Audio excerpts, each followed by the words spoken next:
Assalamualaikum warahmatullahi wabarakatuh. Halo semuanya. Jadi kami di sini ingin mempresentasikan hasil temuan kami dari buku Advertising Media Planning di chapter 12 dan 13. Next. Jadi aku mau memperkenalkan diri terlebih dahulu. Di sini ada aku sendiri yaitu Patria Sawirawan dan ada temanku yang bernama Muhammad Aulia. Baik, di chapter 12 ini kita akan membahas tentang media cost and buying problem. Nah, beberapa pertimbangan dalam perencanaan media dan pemilihan media. Nah, media planner harus memahami merek yang dibuat perusahaan, target konsumen, berbagai platform media yang digunakan, dan tren media yang berkembang agar biaya yang dikeluarkan worth it. Jadi yang dimaksud di sini adalah bagaimana cara kita merencanakan biaya pemasaran yang efektif dan mendapatkan impact yang besar dengan biaya seefisien mungkin. Dan kita sebagai media planner juga harus mencari tahu media apa yang cocok untuk produk yang kita pasarkan. Nah, sebagai contoh tuh, aku tuh suka olahraga skateboard. Nah, pasti berkaitan dengan apa ya, trik-trik yang keren gitu. Nah, skateboard ini pasti menggunakan media sosial yang cukup mudah ya, kayak contohnya Instagram gitu. Kenapa? Karena Instagram sendiri itu kayak punya apa ya, cara personal branding yang kuat, dan dari sudut pandang perusahaan tuh pasti lebih mudah untuk mencari algoritma yang berhubungan dengan olahraga skate gitu. Contohnya kayak eh, kita suka skate, pasti perusahaan tuh kayak ngelihatnya, oh ini aku jualan brand dengan apa ya, brand Stussy gitu, pasti baju-baju keren gitu yang orang-orang suka skate, olahraga ekstrim gitu kayak parkour gitu. Terus pasti skate tuh nggak berkaitan cuman baju tapi kayak sepatu gitu, kayak contohnya Vans gitu. Nah, ini contoh budgetingnya, eh, bisa dari Instagram, mulai dari story ads, influencer, lalu TikTok ada IN feed ads, terus YouTube bisa non skip ads dan skipable ads. Nah, media sosial media agensi yaitu secara sederhana adalah agen media sosial, berarti kantor agen yang mengurus media sosial perusahaan secara keseluruhan, mulai dari ide, strategi, hingga konten. Nah, tugasnya di sini ada enam tim. Yang pertama ada social media planning. Di sini pasti orang-orangnya memiliki apa ya, gambaran gitu, kayak konten apa yang harus diupload untuk perusahaannya gitu. Lalu yang kedua ada sosial media konten, mereka berfokus pada membuat konten-konten apa yang cocok untuk produk yang ingin mereka pasarkan. Lalu yang ketiga ada sosial media monitoring, yaitu sosial media yang apa ya, dia memfilter gitu, apakah ini kontennya pasarkan ke audiens gitu. Lalu ada krisis manajemen, di sini ada empat. Yang pertama, ada empat fase gitu dalam sosial media krisis.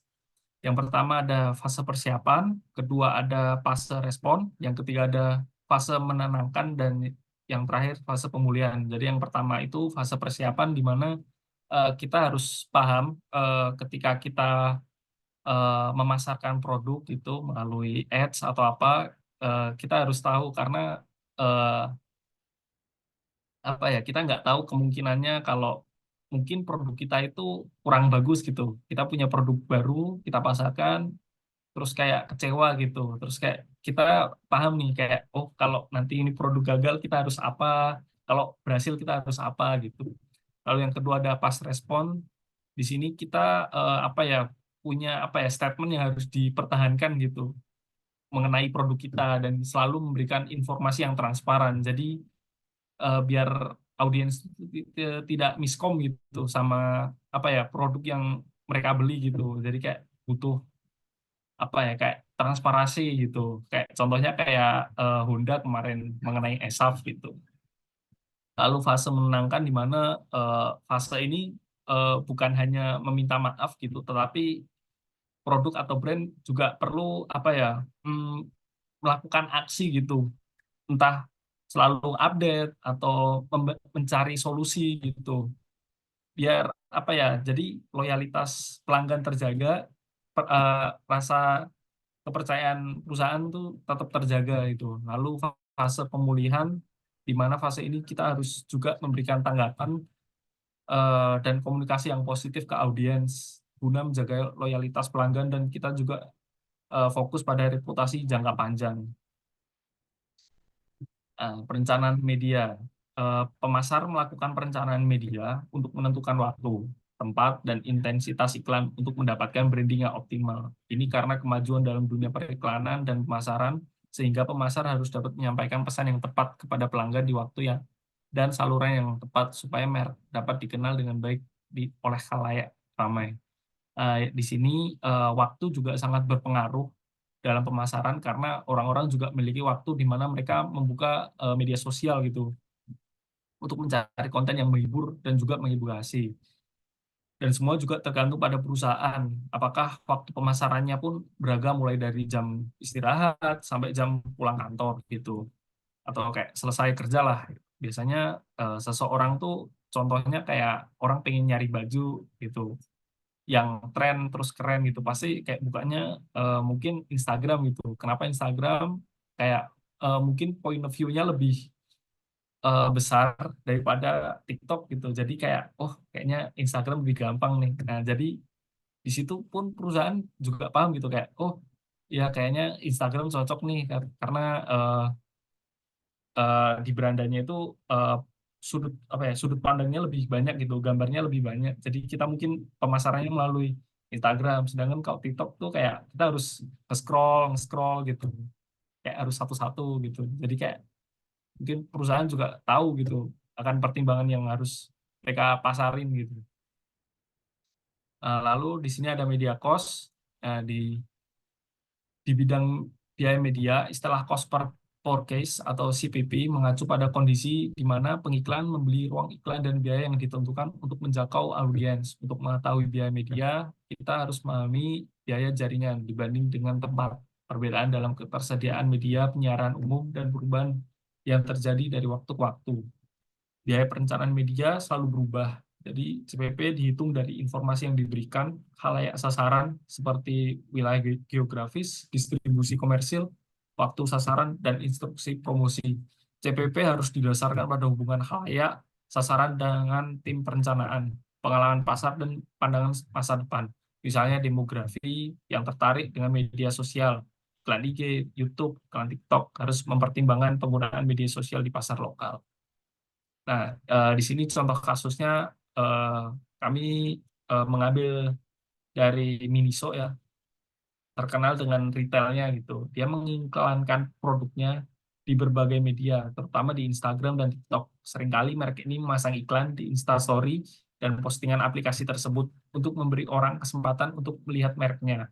Miniso juga menggunakan brand ambassador guna eh, apa ya, juga dikenakan biaya tertentu gitu sesuai dengan ketentuan dan syarat yang berlaku. Dengan cara ini Miniso akhirnya menjadi populer di kalangan pengguna sosial media. Media buying problem. Pemasar menghadapi masalah pembeli untuk kampanye pemasar mereka. Masalah ini dapat berasal dari berbagai alasan, mulai dari kompleksitas media hingga perubahan perilaku konsumen. Nah, contoh kasusnya seperti ibu rumah tangga di Indonesia lebih banyak menggunakan media digital seperti YouTube dan media sosial. Oleh karena itu, perusahaan harus mengubah strategi media mereka untuk menjadi lebih efektif. Perusahaan dapat menggunakan media digital untuk menjangkau ibu rumah tangga, tetapi mereka juga harus mempertimbangkan penggunaan media konvensional seperti TV dan radio untuk menjangkau ibu rumah tangga yang belum menggunakannya. Bisa dilanjut oleh teman saya.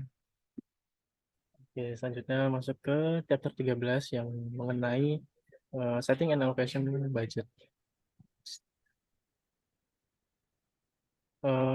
Lalu mengatur budget untuk mengiklan gitu. Jadi setting the budget dalam perencanaan media adalah proses untuk menentukan anggaran yang akan dialokasikan untuk berkampanye, atau mengiklankan sebuah produk. Anggaran ini digunakan untuk membiayai berbagai komponen kampanye seperti biaya media, biaya produksi, biaya promosi, atau seperti yang sudah disebutkan oleh Aulia tadi, biaya untuk membayar sebuah apa ya brand ambassador seperti itu. Nah, rumusnya sendiri itu biaya kotor sama dengan biaya bersih dikali dengan 1,175 Thanks. Lalu di sini ada beberapa metode tradisional dalam menentukan anggaran. Yang pertama itu ada percent of sales atau persentase penjualan. Nah, di metode ini anggaran untuk mengiklan itu didasarkan dengan jumlah penjualan yang masuk ke perusahaan. Jadi eh, dengan kata lain, sekian persen dari pemasukan perusahaan itu akan digunakan sebagai anggaran iklan seperti itu. Terus ada juga yang kedua, competitive spending atau pengeluaran kompetitif. Nah, metode ini didasarkan oleh atau bergantung pada jumlah anggaran iklan dari merek pesaing. Jumlahnya itu nggak harus persis sama dengan merek merek pesaing, tapi juga terkadang ada juga beberapa kasus yang jumlahnya itu sama seperti itu. Terus metode selanjutnya ada objective and task, yaitu anggaran yang akan dikeluarkan itu ditentukan dengan pertimbangan target dan juga tujuan dari penjualan di tahap berikutnya. Lalu metode berikutnya yaitu expenditure per unit atau eh, pengeluaran per unit. Nah, sebenarnya di metode ini hampir sama dengan percent of sales. Tapi bedanya expenditure per unit ini didasarkan dengan persentasi pengeluaran yang didasarkan pada penjualan per unitnya. Jadi unit yang belum terjual itu tidak dihitung, tapi yang dihitung itu dari unit yang sudah terjual. Lalu yang terakhir ada subjective judgment of what is affordable, atau metode ini tuh di mana anggaran iklan itu didasarkan pada pengalaman atau evaluasi dari tahap-tahap sebelumnya seperti itu. Nah, pada metode ini sendiri itu dianggap sebagai metode yang paling efektif dan efisien. Yang next.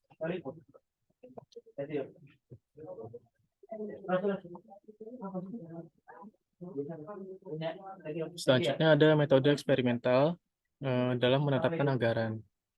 Nah, metode eksperimental ini dianggap sebagai metode terbaik untuk menentukan besar kecilnya anggaran periklanan dengan menguji berbagai tingkat pengeluaran untuk mengetahui mana yang akan menghasilkan penjualan tertinggi dengan biaya terlalu terendah. Jadi, di metode ini sendiri, perusahaan akan melakukan sebuah riset atau percobaan sendiri untuk menentukan bagaimana caranya kita bisa mendapatkan pendapatan maksimal dengan pengeluaran iklan yang minim seperti itu. Tapi eh, metode ini sendiri memerlukan jangka waktu yang sangat panjang. Jadi eh, ya dampaknya pada waktu ke depannya itu menjadi tidak relevan gitu. Jadi misal kita sudah melakukan riset di bulan Januari untuk setahun ke depan.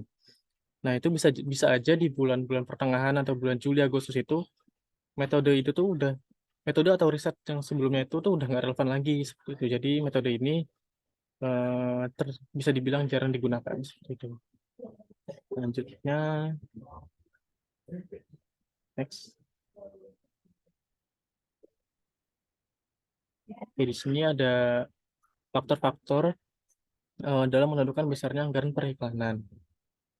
Yang pertama itu ada eh, assessing the task of advertising atau menilai tugas periklanan.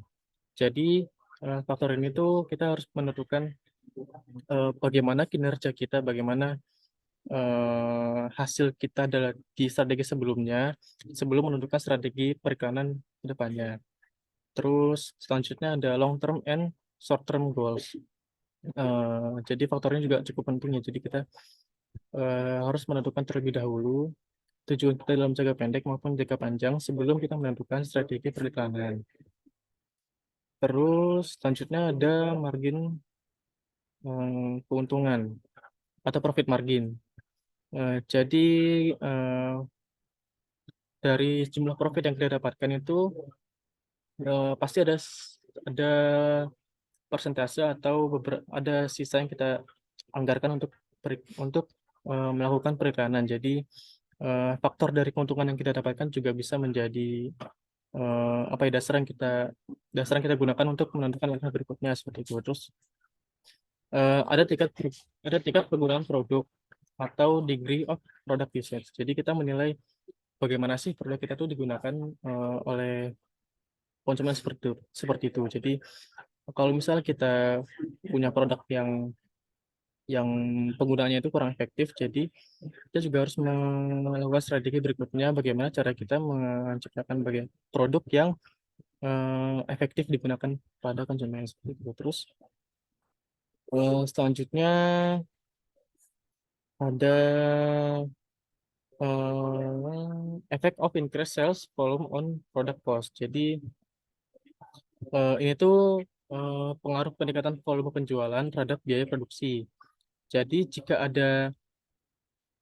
misalnya ada permintaan berlebih pada produk, tapi kita memiliki stok yang sedikit. Nah, itu kita juga bisa melakukan seperti, nah berikutnya kita bisa memproduksi produk kita lebih banyak lagi, lebih masif lagi, agar ke depannya kita bisa mendapatkan keuntungan yang lebih besar seperti itu. Terus ada juga pengenalan produk baru atau new product introduction. Nah, seperti contohnya misal kita memiliki produk baru gitu tuh. Nah, itu juga kita perlu melakukan langkah tersendiri untuk memperkenalkan produk baru kita itu kepada konsumen seperti itu. Terus yang terakhir ada aktivitas kompetitif atau competitive activity. Nah, di sini kita juga perlu melihat bagaimana kinerja periklanan pada produk atau merek pesaing sebelum kita menentukan langkah dari perusahaan kita seperti itu. Next. Next. Nah, di sini ada allocating the advertising budget. Nah, ini salah satu contohnya adalah alokasi geografis.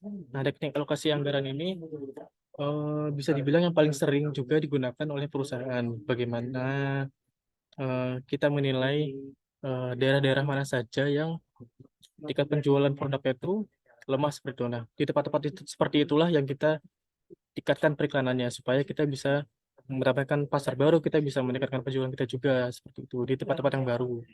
Next.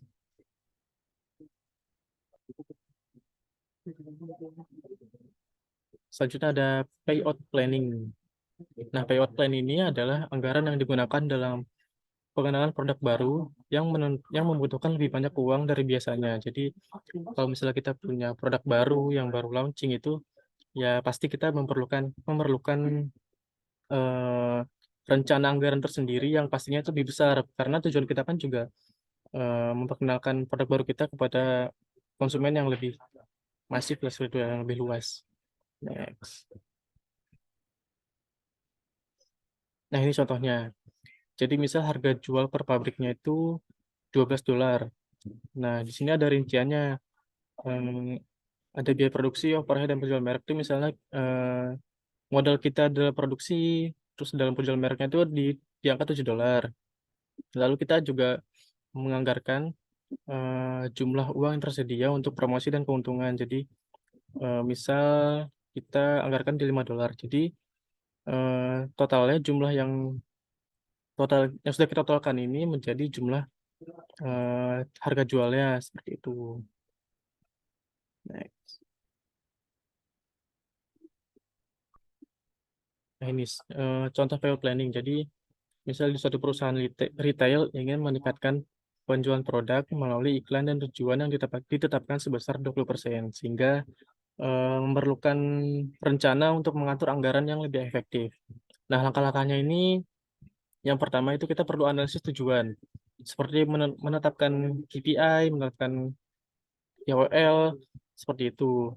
Terus, langkah selanjutnya dari set pasar, kita juga harus memahami target pasar kita itu seperti apa. Dan juga eh, pesaing-pesaing yang kita miliki itu melakukan langkah apa untuk menang, untuk mencapai target audiens yang sama seperti kita seperti itu. Terus selanjutnya setelah kita melakukan analisis tujuan, setelah kita melakukan riset pasar, kita sudah bisa menetapkan anggaran. Nah, anggarannya ini juga tentunya berdasarkan dari key performance index yang sudah kita miliki sebelumnya seperti itu. Terus setelah kita menetapkan anggarannya berapa, kita juga perlu membagi anggarannya itu menjadi beberapa bagian. Nah, seperti kita membagi anggarannya itu ke beberapa platform yang berbeda seperti Instagram, TikTok, YouTube seperti itu. Terus setelah kita melakukan pembagian anggaran, kita perlu melakukan monitoring dan pengoptimalan. Jadi eh, saat saat strategi kita itu sudah berjalan gitu, kita sudah melakukan upaya-upaya pengiklanan, kita juga perlu monitoring atau pengawasan supaya langkah yang sudah kita lakukan itu hasilnya menjadi optimal seperti itu. Terus langkah terakhirnya ya pasti kita melakukan evaluasi hasil kita. Apakah hasil yang kita dapatkan itu sesuai dengan KPI kita atau apakah penjualan kita itu sudah mencapai target seperti itu. Nah, nantinya evaluasi kita itu juga menjadi dasar untuk melakukan langkah berikutnya.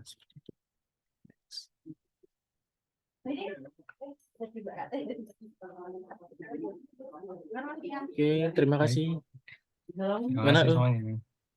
terima kasih sudah Semuanya. menonton presentasi kita.